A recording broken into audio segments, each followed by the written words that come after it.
What are the rules for public transit priority seats? Imagine you're on a busy bus or train, and you see a seat marked for those who need it most. Have you ever wondered what the proper way to handle those seats is? Well, let's explore the rules and etiquette around public transit priority seats. These seats are set aside for passengers who might have a harder time standing, like the elderly, pregnant women, people with disabilities, or those with temporary injuries. They are usually located near the front of the vehicle, often right behind the driver, and are clearly marked with signs or symbols showing they are priority seats. These seats are not just for anyone to claim at will. They are meant to be used by those who genuinely need them.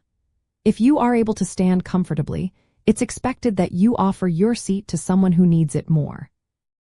When a person with a mobility aid, such as a wheelchair or scooter, boards the vehicle, passengers without disabilities should be ready to give up their seat without hesitation.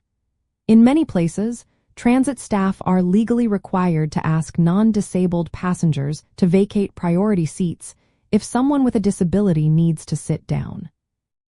If someone is sitting there and refuses to move when asked politely, transit staff might not be able to enforce the request, but it's still good manners to comply.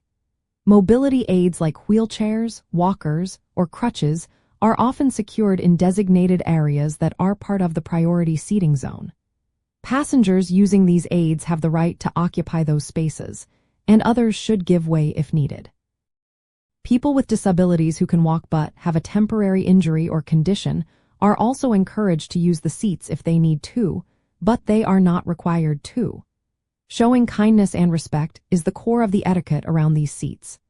Offering your seat to someone who needs it is a simple act of consideration that reflects social values of kindness and inclusion.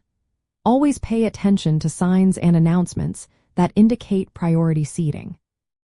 If you see someone who looks like they could use the seat, consider offering it, especially during busy times.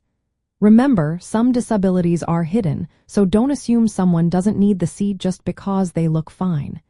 If you are asked politely to give up your seat, do so graciously. If you need a priority seat yourself, don't hesitate to ask transit staff for assistance. Following these rules helps make public transit accessible and comfortable for everyone, especially those with greater needs. Respect and kindness go a long way in creating a positive travel environment for all passengers.